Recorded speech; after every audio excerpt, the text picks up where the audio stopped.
Welcome back, guys. It's so great to have you here for another video, and in today's video it's a tutorial, a Lightroom Classic tutorial.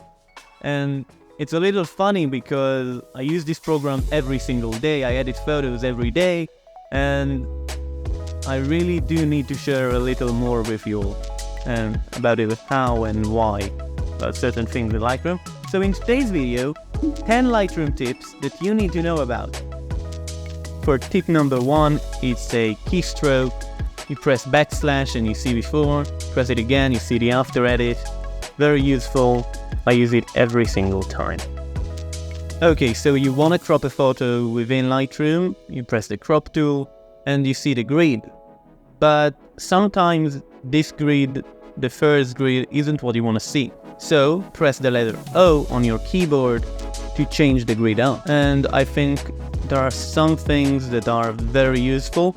You can see aspect ratios and other grids that can be useful for some photos. Leveling your photos.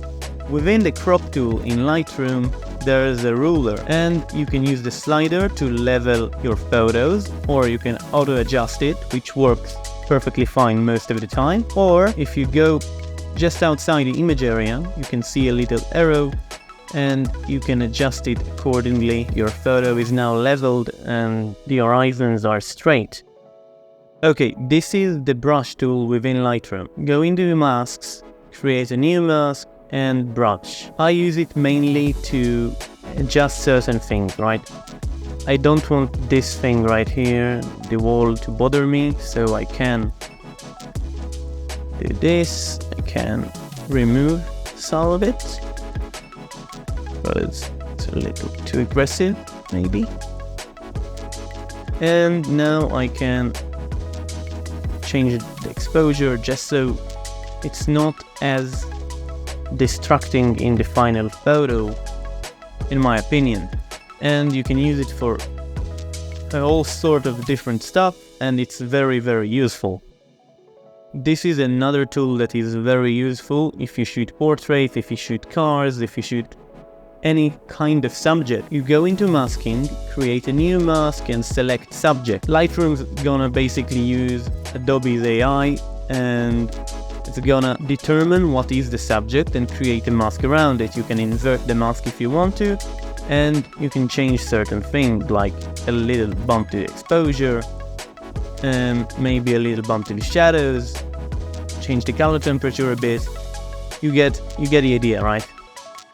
This is a very useful tool that I use every time.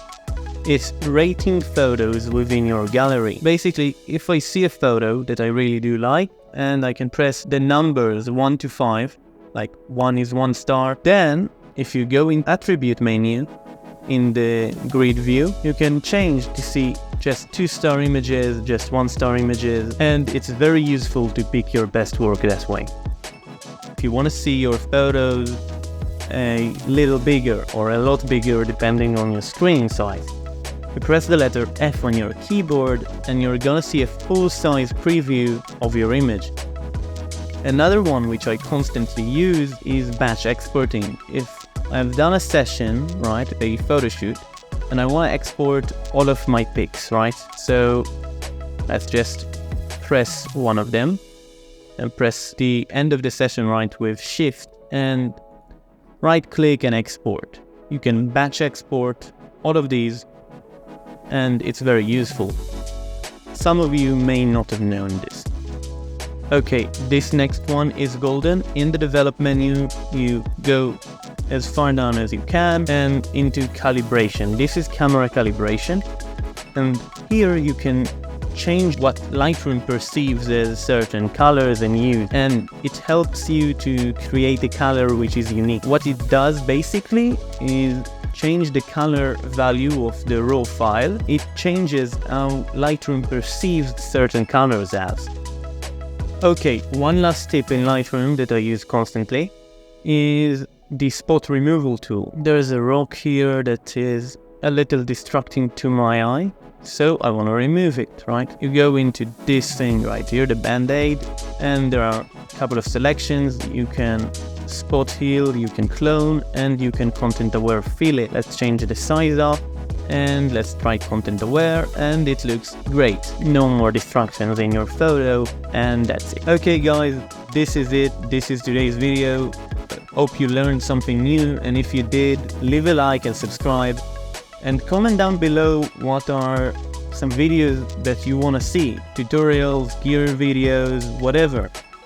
If you want to see it, I will make it. And yeah, and I'll see you in the next one. Bye bye.